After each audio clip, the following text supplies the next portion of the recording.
مجاهد بودن فقط یک عنوان تایتل نیست که در پیشونی یک نفر که بود برای چند روز او مادام العمر میتونه باشه. یک فکر است مجاهد بودن. به مون خاطر من نام از دکتر صاحب عبدالله گرفتم که دکتر صاحب عبدالله یک از همین آدرس هم در حکومت رفته، رای گرفت در جریان انتخابات از همین آدرس. متاسفانه عمل کردش در مخالفت یا مغایرت با اینمی اهداف و برنامه است که مجاهدین افغانستان دارن. حتی شما دیدین که دیروز حزب جمعیت اسلامی که دکتر صاحب عبدالله نامزدشان بود در انتخابات، به همین خاطر دکتر عبدالله را در جلسه شان دعوت نکردن. یعنی چیزایی که ما از دوستای جمعیتی خود میشنویم گپشانی است که دیگر دکتر عبدالله عضو جمعیت اسلامی نیست.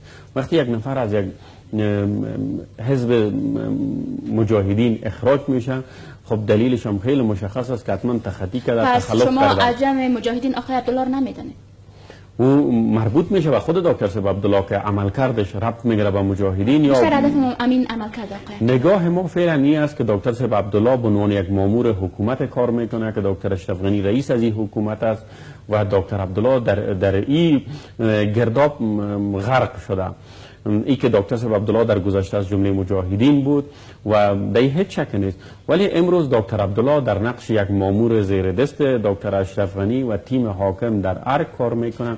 چیزی را نتونسته از او فکر که دکتر عبدالله نمایندهش بود در جریان انتخابات عملی بسازه.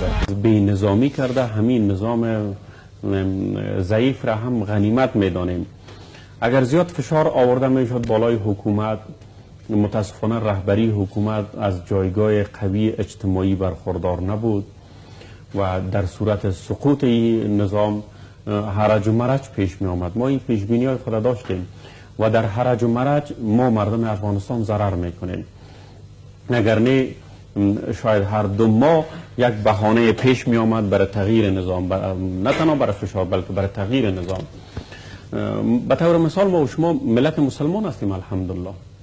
سال گذشته وقت رئیس جمهور میاد در یک مجلس کلان در عاشورا و کفرگویی میکنه، حضرت حسین رضی الله عنه را وقت نواسه خدا میگه، کافی بود که مردم افغانستان را ما بلند میکردیم و رئیس جمهور را به جرم کفرگوییش حتی زندان میبردیم.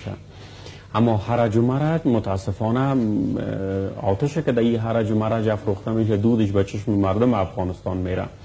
ما هیچگاه طرفدار برهم زدن نظم عمومی در کشور خود نیستیم، چون مردم افغانستان ناامنی را زیاد تجربه کرده.